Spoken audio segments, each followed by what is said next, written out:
Genesis chapter 2. Thus the heavens and the earth were finished, and all the host of them. And on the seventh day God finished his work that he had done, and he rested on the seventh day from all his work that he had done. So God blessed the seventh day and made it holy, because on it God rested from all his work that he had done in creation.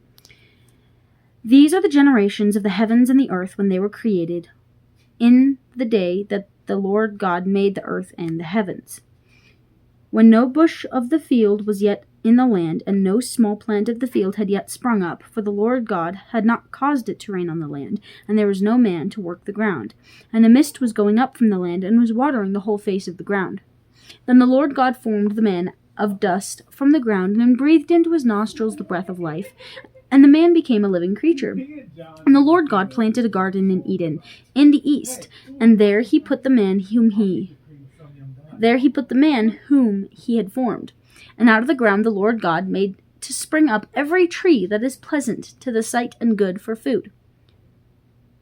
The tree of life was in the midst of the garden, and the tree of the knowledge of good and evil as well. A river flowed out of Eden to water the garden, and there it divided and became 4 rivers. The name of the first is the Pishon.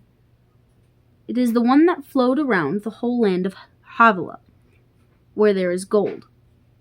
And the gold of that land is good.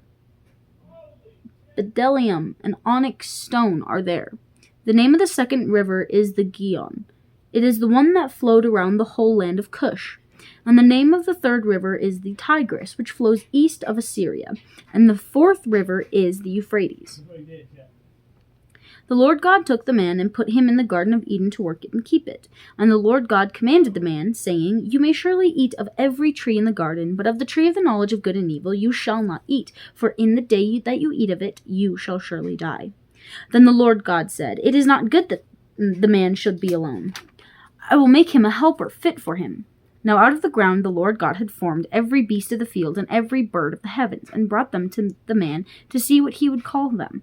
And whatever the man called every living creature, that was his name. That was its name.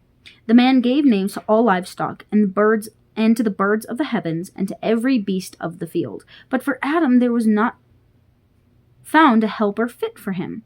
So the Lord God caused a deep sleep to fall upon the man, and while he slept he took one of his ribs, and closed up its place with flesh.